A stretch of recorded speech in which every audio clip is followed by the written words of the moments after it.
नमस्कार विद्यार्थी मित्रांनो, आज आपण बघणार आहोत 25 मे 2026 चे चालू घडामोडीतले टॉप 10 महत्त्वाचे प्रश्न। आणि आजचा आपला पहिला प्रश्न आहे, टाटा इलेक्ट्रॉनिक्सची सेमीकंडक्टर असेंब्ली आणि टेस्ट सुविधा कोणत्या राज्यात उभारली जात आहे? योग्य उत्तर आहे पर्याय क्रमांक सी, आसाम।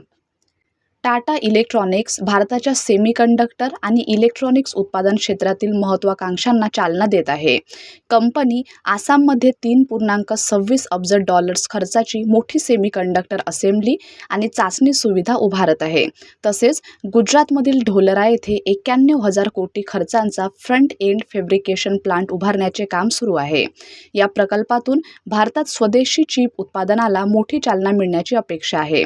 टाटा इलेक्ट्रॉनिक्सने या प्रकल्पांमधून लवकरच पहिल्या चिप्सचे उत्पादन सुरू करण्याचे लक्ष्य निश्चित केले आहे। पुढला प्रश्न, भारताच्या कंपाऊंड तिरंदाजी संघाचे मुख्य विदेशी प्रशिक्षक म्हणून कोणाची नियुक्ती करण्यात आली आहे? प्रश्न क्रमांक 2चं योग्य उत्तर आहे पर्याय क्रमांक C, Dave Cousins. Sports authority of इंडियाने माजी जागतिक क्रमांक 1 अमेरिकन तिरंदाज डेव्ह कझिन्स यांची भारतीय कंपाऊंड तिरंदाजी संघाच्या मुख्य परदेशी प्रशिक्षकपदी नियुक्ती केली आहे। 2026च्या आशियाई क्रीडा स्पर्धा आणि 2028च्या लॉस एंजेलिस ऑलिम्पिकसाठी भारतीय संघाला तयार करण्याची जबाबदारी त्यांच्यावर सोपवण्यात आली आहे। 2028च्या लॉस एंजेलिस ऑलिम्पिक्स 2028मध्ये कंपाऊंड तिरंदाजीचा प्रथमच समावेश करण्यात येणार आहे।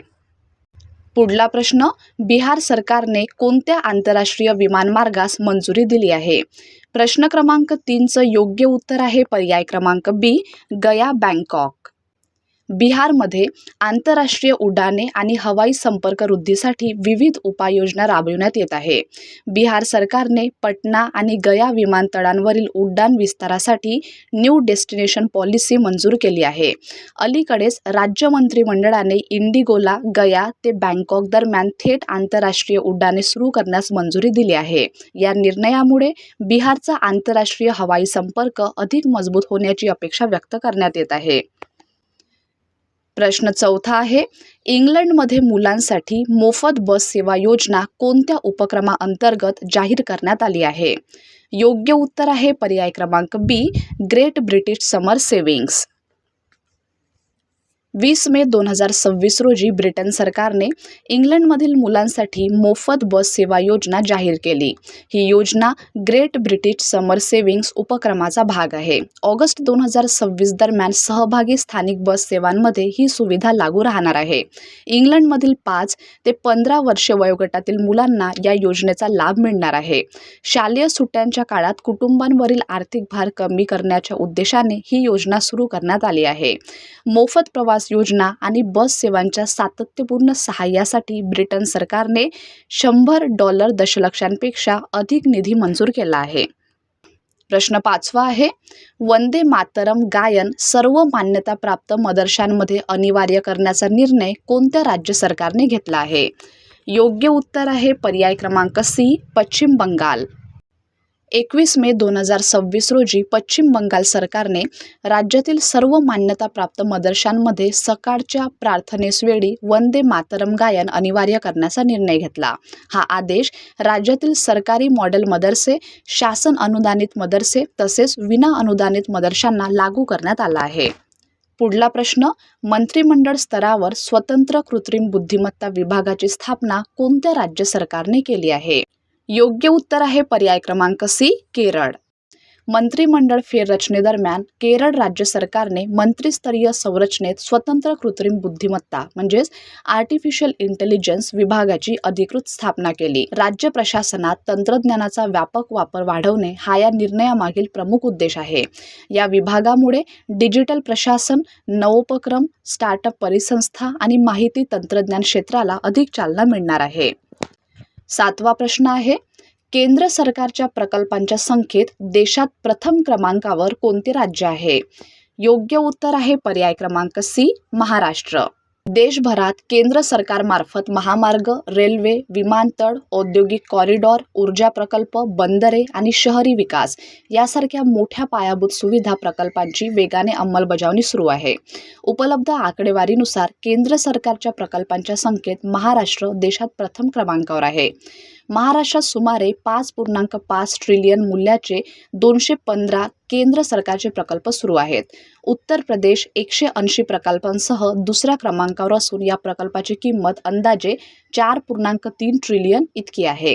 गुजरातमध्ये प्रकल्पांची संख्या कमी असली तरी 127 प्रकल्पांमध्ये सुमारे 4.3 ट्रिलियन इतकी गुंतवणूक तिथे करण्यात आली आहे. प्रश्न 8वा, श्रममित्र नावाची ॲप कोणत्या राज्य सरकारने सुरू केली आहे? प्रश्न क्रमांक 8चं योग्य उत्तर आहे पर्याय क्रमांक सी, हरियाणा. हरियाणा सरकारने कामगार आणि नियोक्ते यांना जोडण्यासाठी श्रममित्र हे मोफत डिजिटल रोजगार ॲप सुरू केले आहे. हे बहुभाषिक ॲप रोजगार जुळवणी, थेट भरती आणि वेतन चर्चेची सुविधा उपलब्ध करून देते. श्रममित्र हे दैनंदिन वेतनधारक, कुशल तसेच स्वयंरोजगार कामगारांसाठी इलेक्ट्रॉनिक रोजगार विनिमय म्हणून कार्य करणार आहे. कामगारांना आता रोजगारासाठी मजूर चौकात प्रत्यक्ष थांबण्याची गरज नसून ते मोबाईलद्वारे थेट रोजगाराच्या संधी शोधू शकतील. प्रश्न 9वा आहे, दक्षिण कोरियामधील भारतीय युद्ध स्मारकाचे उद्घाटन कोणी केले? योग्य उत्तर आहे पर्याय क्रमांक बी, राजनाथ सिंग आणि क्वॉन ओ युल. 21 मे 2026 रोजी भारताचे संरक्षण मंत्री राजनाथ सिंग आणि दक्षिण कोरियाचे पॅट्रियट्स अँड व्हेटरन्स अफेअर्स मंत्री क्वॉन ओ युल यांनी सोल जवळील इमजिंगकाक पार्क येथे भारतीय युद्ध स्मारकाचे उद्घाटन केले. हे स्मारक कोरियन युद्धाच्या 75व्या वर्धापन दिनानिमित्त उभारण्यात आले आहे. स्मारकाद्वारे भारतीय सैन्याच्या 60 पॅराफिल्ड ॲम्ब्युलन्स आणि कस्टोडियन फोर्स ऑफ इंडियाच्या सेवेला गौरविण्यात आले आहे. आणि शेवटचा प्रश्न आहे, भारताने चेनाब नदी प्रणालीशी संबंधित कोणत्या 2 प्रकल्पांवर काम सुरू केले आहे? योग्य उत्तर आहे पर्याय क्रमांक बी, चेनाब बियास लिंक बोगदा आणि सलाल धरणाजवळील गाड वळवणी बोगदा. भारताने चेनाब नदी प्रणालीशी संबंधित सुमारे 2,600 कोटी खर्चाच्या 2 महत्त्वपूर्ण पायाभूत प्रकल्पांवर काम सुरू केले आहे. यामध्ये पहिला प्रकल्प आहे हिमाचल प्रदेशमध्ये रुपये 2,352 कोटी खर्चाचा चेनाब बियास लिंक बोगदा. दुसरा आहे जम्मू काश्मीरमधील सलाल धरणावर रुपये 268 कोटी खर्चाचा गाड वळवणी बोगदा. चेनाब नदी प्रणाली. चेनाब नदीबद्दल थोडी माहिती जाणून घेऊया. तर चेनाब नदी ही सिंधू खोऱ्यातील पश्चिमेकडील प्रमुख नद्यांपैकी एक आहे.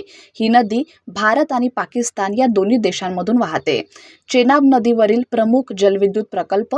तर भारताने जम्मू काश्मीरमधील चेनाब नदीवरील 4 प्रमुख जलविद्युत प्रकल्पांना गती दिली आहे. पहिला आहे पाकल दुल प्रकल्प, ज्याची क्षमता आहे 1000 मेगावॅट. दुसरा आहे किरू प्रकल्प, क्षमता आहे 624 मेगावॅट. तिसरा आहे क्वार प्रकल्प, ज्याची क्षमता आहे 540 मेगावॅट. आणि चौथा आहे रतले प्रकल्प, ज्याची क्षमता आहे 850 मेगावॅट. या प्रकल्पांव्यतिरिक्त तिथे अन्य प्रकल्पसुद्धा सुरू आहेत. त्यापैकी आहे सावडकोट जलविद्युत प्रकल्प.